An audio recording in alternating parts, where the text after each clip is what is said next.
Hello, welcome to the vocabulary lesson for first battle. Let's begin. First, we see the word howl, a howl from the opposing army. A howl is similar to a scream or a yell. Oh, that's a howl, or ah, that's also a howl. So a howl is a scream or a yell. Okay, and we see the word thudded. Thudded here is being used as a verb. The noun, thud, is a sound. It's a heavy, low sound like this.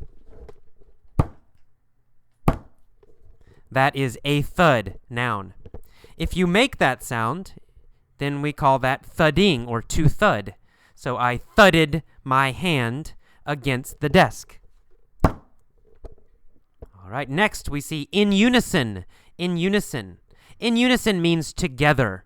Together at the same time. Two people or more doing the same thing at the same time. We say in unison, in unison, in unison. We see the word giddy in the first paragraph. Giddy means nervous and excited. Giddy, giddy. Giddy means nervous and excited. It means nervous, but usually nervous about something good. Nervous about something fun. You might be giddy before Christmas because you will get some gifts. So giddy. Giddy means nervous and excited. Next paragraph, we see the word wiry. It's spelled W-I-R-Y, but in fact, we say it with 3 syllables. Y-er-ry. Wiry. Wiry. Wiry means thin with muscles. It means a person who has muscles, okay, so they're a little bit strong, but they're also very thin. Arnold Schwarzenegger, the governor of my state, California. Arnold Schwarzenegger is not wiry. He's not. He has very, very big muscles. A wiry person has smaller muscles, and they're very thin. They have no fat. No fat. Jackie Chan is wiry. Jackie Chan. Jet Li is wiry. Wiry. Okay, we see the phrase goosebumps. Goosebumps. Goosebumps are the little bumps on your skin when you are afraid or nervous or excited. I think in Japan they say chicken bumps sometimes, some other countries, but we say goose. Goose is an animal. It's like a big duck.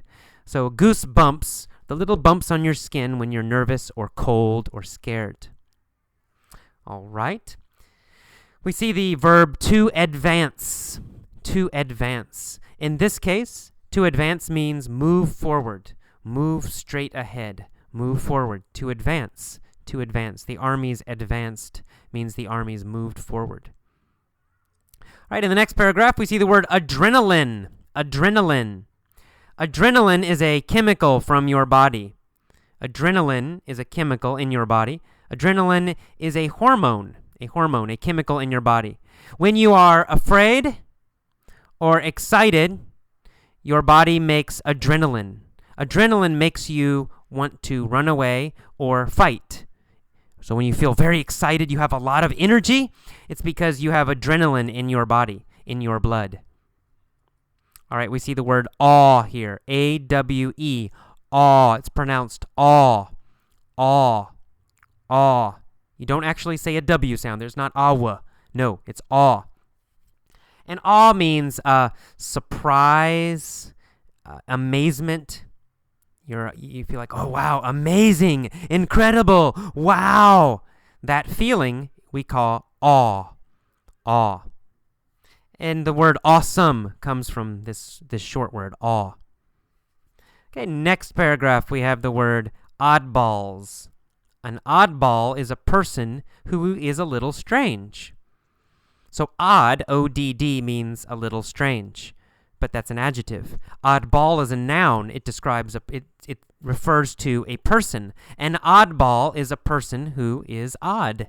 An oddball is a person who is a little strange. Oddball, a strange person, strange person. We see the word medieval in that paragraph.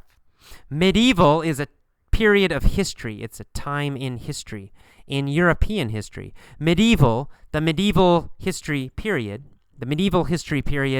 was about 500 AD to about 1500 AD. So knights and armor. You know, you've seen movies about King Arthur, Braveheart. Those are medieval movies. That's a medieval time period. Medieval. All right, we see the word outlandish in this paragraph. Outlandish means kind of dramatic and creative and a little crazy. But not crazy like on the street, living on the street crazy. Crazy and fun. Very loud and fun. For example, Jim Carrey. Jim Carrey is an outlandish person. If you see Jim Carrey's comedy movies, right, he's always yelling and screaming and yeah! He acts kind of crazy, but it's very fun, very funny. That's outlandish. Outlandish. So outlandish means kind of crazy and fun. We see the word hamish here, hamish performers. Hamish means too dramatic, too strong. And hamish, really, we use it to describe an actor or an actress. Say, oh, she is a ham, or she is hamish. A ham is a noun. Hamish is an adjective.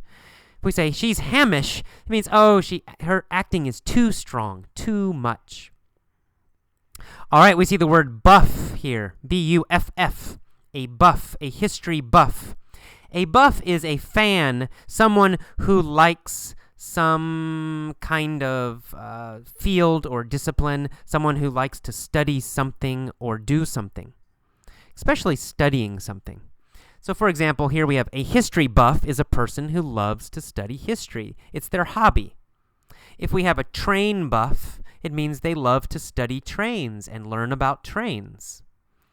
Right? So a buff, you can put anything in front of it. A train buff, a car buff, a motorcycle buff, a history buff. Okay, we see the word misfits here. Misfit. A misfit is someone who does not fit in with society, with the social group. So a misfit, someone who's basically not normal. Someone who doesn't fit with normal society, doesn't fit with the normal culture. We call that kind of person a misfit. It could be positive, it could be negative. It depends on the situation. But a misfit does not fit in, does not belong with the normal group. Next, we have the word drudgery. Drudgery means very boring work. Difficult and boring work, but especially boring. Drudgery, drudgery, drudgery. Many students think that studying English is drudgery. Oh, it's boring and difficult work. That's what students sometimes say, right? They're using textbooks. They use normal methods. They say, oh, this is drudgery, drudgery. Drudgery, difficult, boring work. Drudgery, drudgery. Okay, next paragraph, we see the phrase, revolves around. Revolves around. Revolves around means it's the center of the event. It's the most important thing. So we say, the event revolves around a tournament or a fight. It means the fight is the most important part of the event. The event revolves around a fight. The event revolves around a battle. Means the battle's in the middle. It's the most important part of the event. All right, and centerpiece is the same idea. We also see the word centerpiece in that paragraph. It's the same meaning. It means it's the most important thing. It's at the center. Okay, next paragraph, on to page 2. We see the word patchwork. A patchwork. A patchwork means a collection. What it really means is a group of things that are put together. Lots of little pieces put together. For example, if I have a lot of pieces of clothing, and I sew them together, I put them together, and I make pants. But I'm not using one big piece, right? I have many little pieces that I'm sewing together. That's called a patchwork. A patchwork. A patchwork. In this article, it says the United States is a patchwork of kingdoms. It means the small groups called kingdoms are put together to make the United States. A patchwork. A patchwork. Okay, then we go on to 2 more paragraphs down. We see the phrase full-fledged. Full-fledged. Full-fledged means total, complete, 100%. If I say he is a full-fledged alcoholic, right? Alcoholic, someone who drinks alcohol too much. That means he's a total alcoholic. Completely, totally an alcoholic. A full-fledged alcoholic. So full-fledged, full-fledged.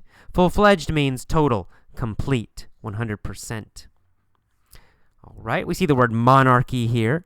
Monarchy is a kind of government. Monarchy. Monarchy is a government that is ruled by, that is controlled by a king and a queen. That's a monarchy, a monarchy, a monarchy. Not many monarchies in the world anymore, but in the past, many monarchies, right? There was a king and a queen. They were the true leaders.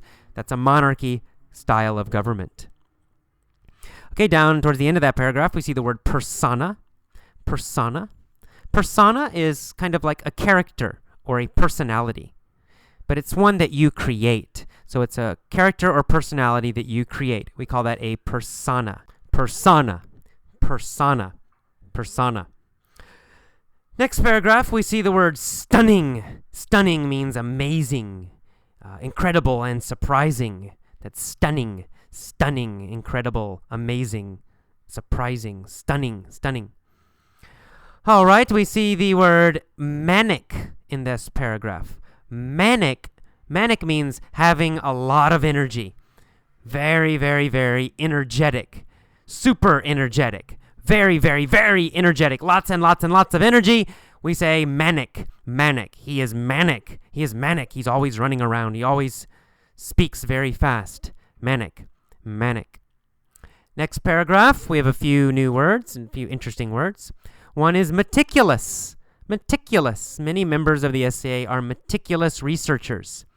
Meticulous means very, very careful. And especially meticulous means careful about details. Careful about small details. We call that meticulous. It's an adjective, meticulous. A meticulous person, a very careful person. A person who's careful about details. Meticulous. Meticulous. Meticulous. Okay, a little farther down, we see the word eccentricity. Eccentricity means weirdness, strangeness, eccentricity.